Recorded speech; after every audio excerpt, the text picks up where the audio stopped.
नाही, ती कशी तयार झाली याचा विचार करत बसण्यापेक्षा ती जर आता तयार झाली असेल तर तिच्यासाठी चांगलं स्थळ शोधणं हे आपलं काम नाहीये का?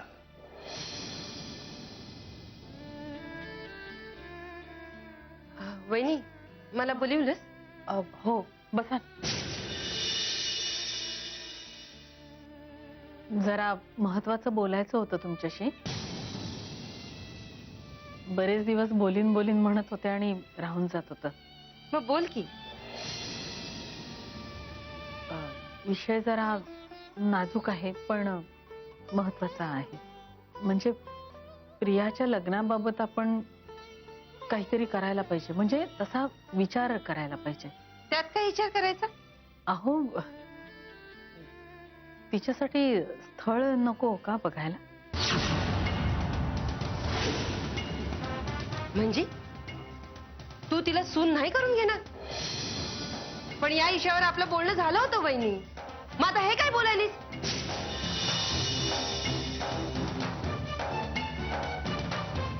पंच, काळाबरोबर नाती सुद्धा बदलतात.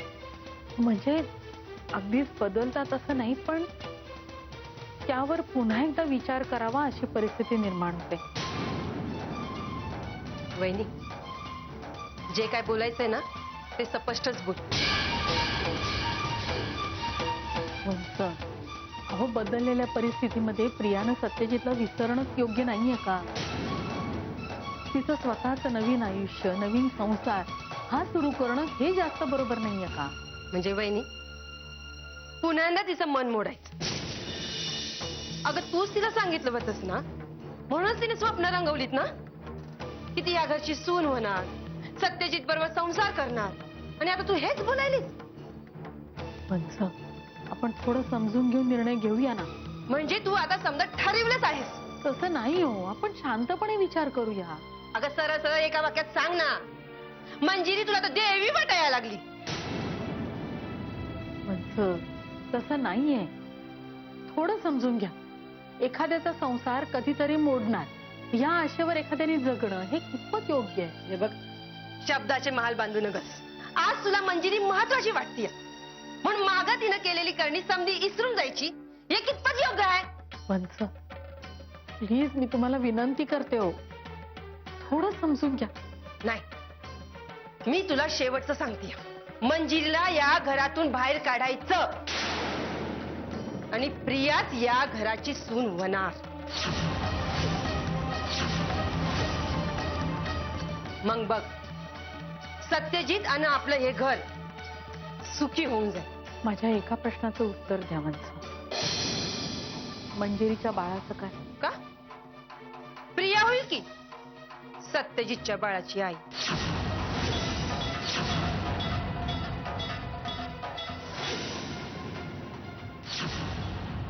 मला कळत नाही आरती. विहंग म्हणजे त्याचं वागणं एवढं बदललंय ना. काही कारण नसताना उगाच रागवणं, चिडणं, प्रत्येक गोष्टीला नकार, निरुत्साह. नाही आरती, नाही, लोक म्हणतात ना तेच खरंय.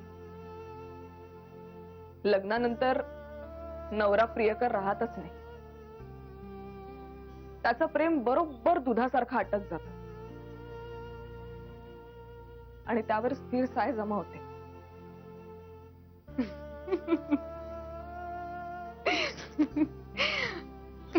सॉरी. तू हसतेस बी? सॉरी. तुला चेष्टा वाटते का सगळी?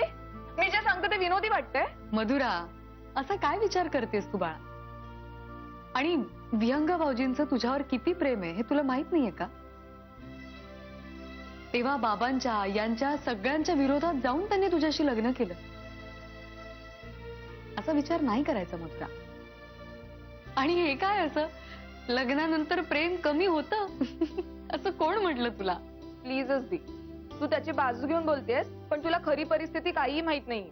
मधुरा, हे बघ, असं उठता बसता माझं तुझ्यावर प्रेम आहे, माझं तुझ्यावर प्रेम आहे असं म्हटलं म्हणजेच प्रेम असतं असं काही नाही. अगं, उलट लग्नानंतर दोन जीव एवढे एकरूप होतात की त्यांचं एकमेकावर किती प्रेम आहे हे त्यांना शब्दात सांगायची गरज नाही पडत. तुला काय ग, हे बोलायला खूप सोपं वाटतं. तू त्यांना सांगितलेल्या 2 गोष्टी त्यांनी केल्या नाहीत म्हणून तू असा विचार करतेस. मला तर वाटतं विहंग भाऊजींनी तुझ्यासाठी केलेल्या सगळ्या गोष्टी तू सोयीस्करपणे विसरतेस. असं नसतं बाळा. आणि एक लक्षात ठेव, त्यांनी तुझ्यासाठी त्यांचं अख्खं आयुष्य बदललंय. आणि प्रॉब्लेम्स असतात अगं. नसेल जमलं त्यांना यायला तुझ्यासोबत. अगं पण मग ते प्रॉब्लेम त्यांनी शेअर तरी करावेत ना. त्यांच्या डोक्यावर एवढे ताण आहेत, ते सगळे ते तुझ्या डोक्यावर का टाकतील? आता तू नाही सोयीस्कर अर्थ लावत आहेस. हे बघ मधुरा, लग्नानंतर नवरा बायकोत समजूतदारपणा असणं फार महत्वाचं आहे. समजूतदारपणा जर असेल तर अगदी विरुद्ध टोकाचे स्वभाव असलेले नवरा बायको सुद्धा एकत्र आनंदाने राहतात. आणि एकदा का तो समजूतदारपणा हरवला मग परत नाही सापडता का? सगळंच निरर्थक होऊन बसतं. आणि मग एकमेकांवर कितीही प्रेम असलं तरी नवरा बायको कठीण परिस्थितीत सापडतात आणि एकमेकांपासून वेगळे होतात.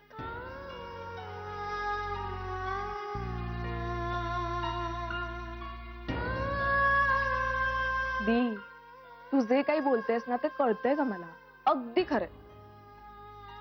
पण मला नेमकं हेच कळत नाहीये की माझं कुठे चुकतंय. आपण आपल्या जोडीदाराकडनं काही अपेक्षा करणं हे चुकीचं आहे.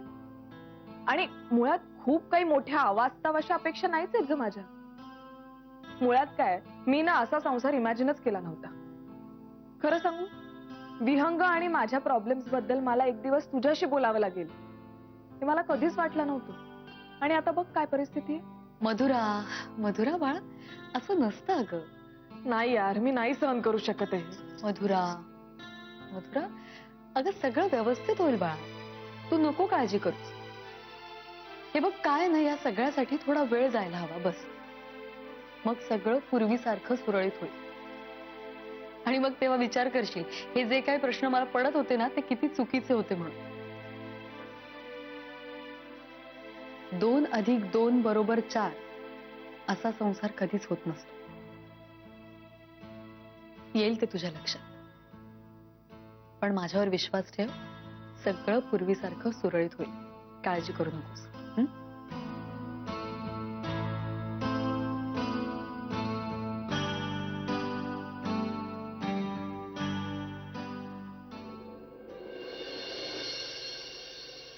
सगळं सुरळीत व्हावं अशी माझी इच्छा आहे सचिन. पण माझ्या एकट्याच्या इच्छेने काही होणार आहे का? मधुरा अगदी लहान मुलासारखा वागतो. अरे थोडा तरी समजूतदारपणा तिने नको का दाखवायला? हो घे, पण अरे ती खरंच लहान आहे.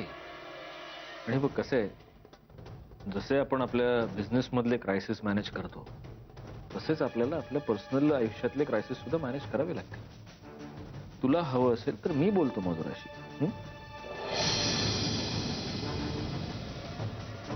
मला तुझ्याशी एका वेगळ्या विषयावर बोलायचं. काल दादा होळकर घरी आला होता. काय? घरी म्हणजे घराच्या बाहेर प्रियाला भेटायला. दादा दिवसेंदिवस जरा जास्तच आत घुसतोय. त्याचा काहीतरी बंदोबस्त करावा लागणारच आहे मला. पण तो आला तरी कसा?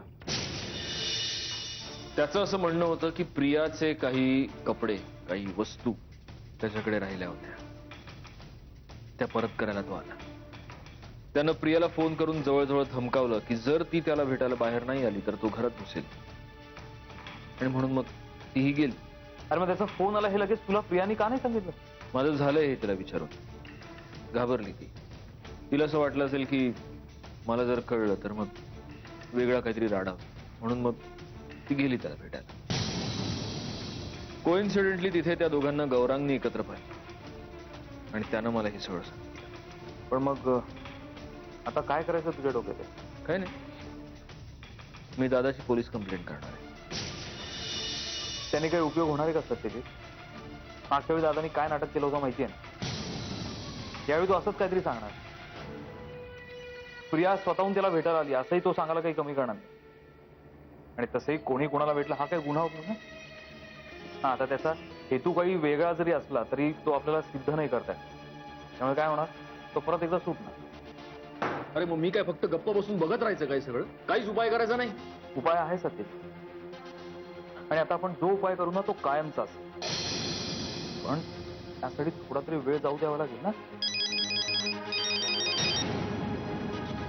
Gram Johnson. Hello, yeah speaking.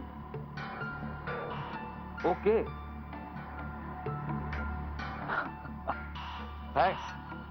Thanks a lot.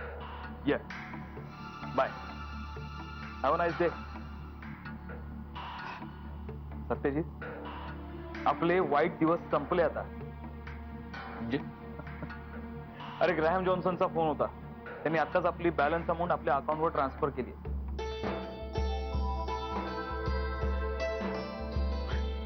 म्हणजे आपण आता आपण आपलं सगळं कर्ज फेडू शकतो.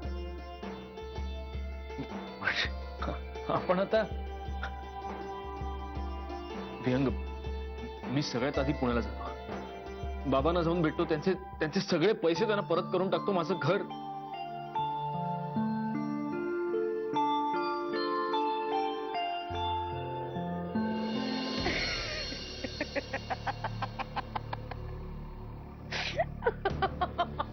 नेत्रा, बास झाला आता.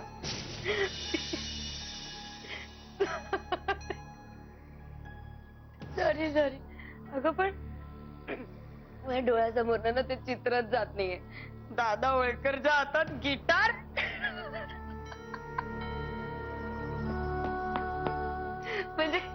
म्हणजे तू गोरी काजोल आणि दादा गावरान शाहरुख. नेत्रा, बास झाला आता. एकाच गोष्टीवर किती वेळ हसणार आहेस? डोक्याला ताप करून ठेवलाय त्या दादा होळकरनी. पण प्रिया, दिस इज नॉट फेअर. दादा नको ना म्हणू यार, कॉल हिम मिस्टर होळकर. त्याचा उपयोग करून घ्यायचा नसताना तर कधीच वाटेला लावलं असतं त्याला. खरंय तुझं. पण प्रिया, जरा जपून. दादा होळकर काय चीज आहे अजून माहिती नाहीये तुला. कधी त्याच्या हातातलं गिटार टाकून देऊन त्याचा हात तुझ्या गळ्यापर्यंत येईल ना, कळणारही नाही तुला. दुधारी तलवार आहे दादा होळकर. आणि इतकं डेंजरस शस्त्र हातात घ्यायच्या आधी 100 वेळा विचार करावा लागतो. नाहीतर कधी आपला हात तुटून बाजूला पडेल ना, कळणारही नाही. वाटतेस तेवढे सोपी नाहीयेस नेत्रा. माझ्या अपेक्षेपेक्षा जास्त माहितीये तुला दादा होळकर बद्दल. कशी काय? दादा होळकर माझ्या आधी तुझ्या मागे. बाय गॉड ग्रेस, माझं आधीच गौरांशी लग्न झाल्यामुळे मी फक्त त्याची सिस्टर आहे, देखणी ताई. आणि आय कॅन कॉल हिम दादा होळकर. तुमचं म्हणजे अगदी 16-17 वर्षाच्या कॉलेज वीरांचं वर चाललंय, पप्पी लव्ह. आता हा खेळ मी कसा आणि किती रंगवते ना ते बघच तू. काळजी घे पण जरा. दादा होळकर डेंजरस आहे. आपल्या घरातली माणसं काही त्याच्यापेक्षा कमी डेंजरस नाहीये. आता काल गौरांगनी तुला बघितलं, प्रकरण निवळलं म्हणून ठीक आहे, पण आपल्याला खूप काळजीपूर्वक वागायला हवं याच्या पुढे. ही एकदा पकडली गेलीच आहे ना. कारण गौरांगनी मंजिरी, एक दिवस मी दादा होळकरशी फोनवरती बोलत होते, तर ही बया आली ना रूम मध्ये आणि ऐकलं तिने सगळं. बापरे, किती हातापाया पडायला लागलं माहितीये तिच्या. कयावया केली, रडले. तेव्हा कुठे जाऊन सगळं प्रकरण निवळ. नाही तर होतं माझ्या हातात गोव्याचं तिकीट. पण मग मंजिरीने हे घरातल्या कोणाला सांगितलं नाही? ती मंजिरी आहे. दया, क्षमा, शांती त्यांचं मूर्तिमंत उदाहरण आहे ना ती. देवी व्हायचंय तिला. चालू आहेत तिचे प्रयत्न.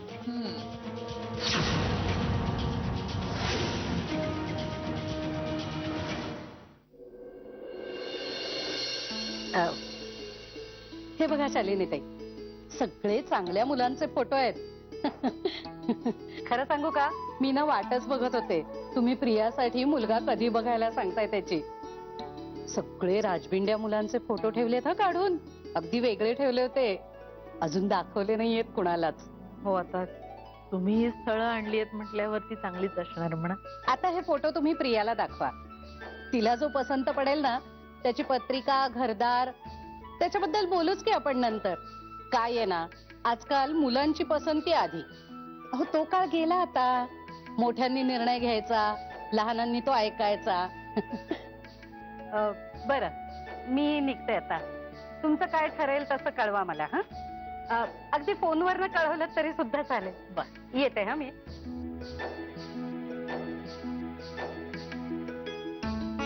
वंस, हा कसा आहे? वहिनी, तुझं हे समजा काय चाललंय ना मला अजिबात कळत नाही. आणि मला तर वाटतं तुला बी कळत नाही हे तू काय करतेस ते. आणि तरी बी तू असंच करणार असशील ना तर लई मोठी चूक करतेस. हे जे काही प्रियासाठी स्थळ बघतीये ना मला अजिबात मान्य नाही. वंस, हा संपलेला विषय पुन्हा पुन्हा उकरून काढायची काय गरज आहे? यासाठी मुलगा शोधणं हा माझा किंवा सत्यजितचा निर्णय नाहीये. हा सर्वस्वी प्रियाचाच निर्णय आहे.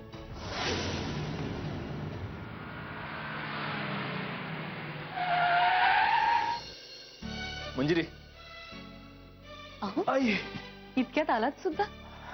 आज मी ऑफिसमधनं लवकर निघालो आणि पुण्याला जाऊन आलो बाबांकडे. अहो, मंजिरी, तुला एक अत्यंत आनंदाची बातमी द्यायची. मी आपल्या डोक्यावरचं सगळं कर्ज फेडलंय. बाबांचे पैसे त्यांना परत केले. कळलंय मला. मला बाबांचा फोन आला होता आता तुम्ही येण्याआधी. हो, मला उगीच वाटलं की मी तुला घरी येऊन खूप मोठं सरप्राईज. खरंच मला मला इतका आनंद झालाय. ऍक्च्युली मीच तुम्हाला सरप्राईज देणार आहे. या. काय? अहो, या तर. बरं, तुम्ही 1 मिनिट इथे थांबा, मी लगेच येते. अरे, याला काय अर्थ आहे मंजिरी? अहो, आले 1 मिनिट.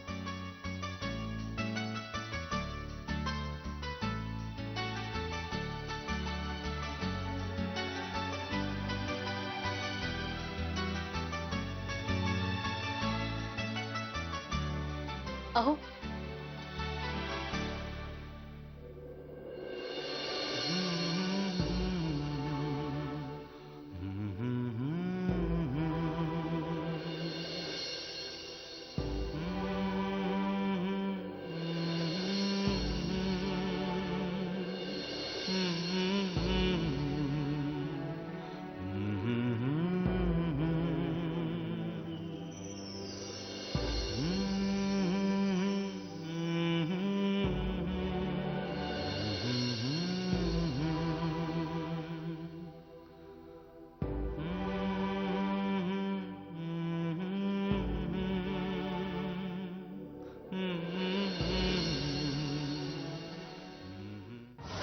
सगळ्यांना वाटतंय सगळं सुरळीत चाललंय.